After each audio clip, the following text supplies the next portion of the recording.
Diqqat, yanvar oyi pensiyasini kutayotganlar uchun tezkor xushxabar. Barcha O'zbekiston pensionerlari zudlik bilan xabardor bo'lsin. Yanvar oyidagi pensiya masalasida kutilmagan yangilik e'lon qilindi. To'lovlar bo'yicha muhim ma'lumotlar bor. Videorolikni oxirigacha ko'ring. Bank kartalari orqali pensiya va nafaqa oluvchilarga 1% miqdorida qo'shimcha to'lov to'lab beriladi.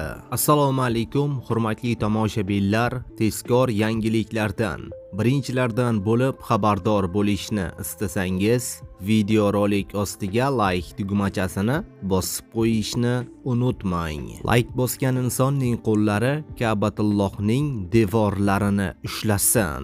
Diqqat qiling, so'nggi yillarda mamlakatimizda aholiga pensiya, nafaqa, kompensatsiyalar va boshqa ijtimoiy to'lovlarni to'lash va yetkazib berishda fuqarolarga qulay shart-sharoitlarni yaratish, to'lov tizimining zamonaviy usullarini keng joriy etish hamda mazkur sohada ilg'or axborot kommunikatsiya texnologiyalaridan samarali foydalanishga qaratilgan bir qator chora-tadbirlar amalga oshirib kelinmoqda.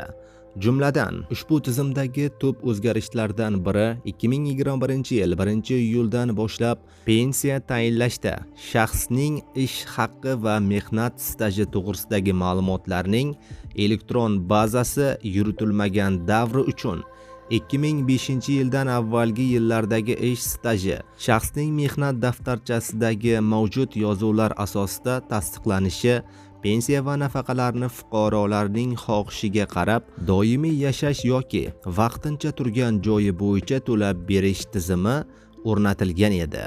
Yaqinda qabul qilingan davlat pensiyalari, nafaqalar, kompensatsiyalar va boshqa ijtimoiy to'lovlarni to'lash tizimini yanada takomillashtirishga qaratilgan qo'shimcha chora-tadbirlar to'g'risidagi O'zbekiston Respublikasi Prezidenti qarori bilan 2022-yil 1-maydan boshlab pensiya va nafaqa oluvchi fuqarolar hamda temir daftar, yoshlar daftari va ayollar daftariga kiritilganlarga ajratiladigan moddiy yordam va nafaqalarni o'z vaqtida yetkazib berishga qaratilgan yana bir qator qulayliklar yaratib berilmoqda.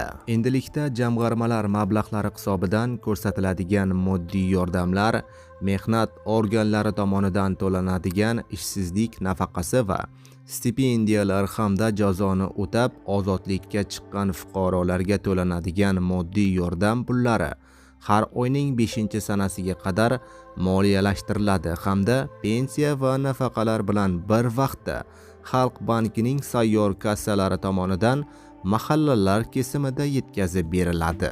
Shu bilan birga Xalq bankining sayyor kassalari orqali yetkazib berilgan ushbu to'lovlar fuqarolarning xohishiga ko'ra 1% miqdorida bankka xizmat haqqi ushlab qolingan tartibda mahallaning o'zida naqdlashtirib beriladi.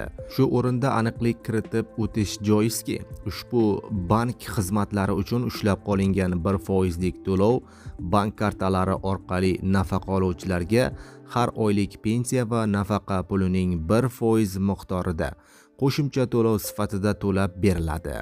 Bunda bugungi axborot texnologiyalari imkoniyatlaridan foydalanilgan holda fuqarolarning roziligi bilan pensiya va nafaqa pullarini bank kartalariga o'tkazish uchun foydalaniladigan hujjatlar va ushbu qog'ozlar shaklida yuritishdan voz kechiladi. Xulosa qilib aytganda, aholiga pensiya, nafaqa, kompensatsiyalar va boshqa ijtimoiy to'lovlarni yetkazib berishdagi bunday o'zgarishlar fuqarolarning davlatga bo'lgan ishonchini, shuningdek, bugungi islohotlarga nisbatan xayrixohligini oshirishga xizmat qiladi, shubhasiz, deyiladi xabarda.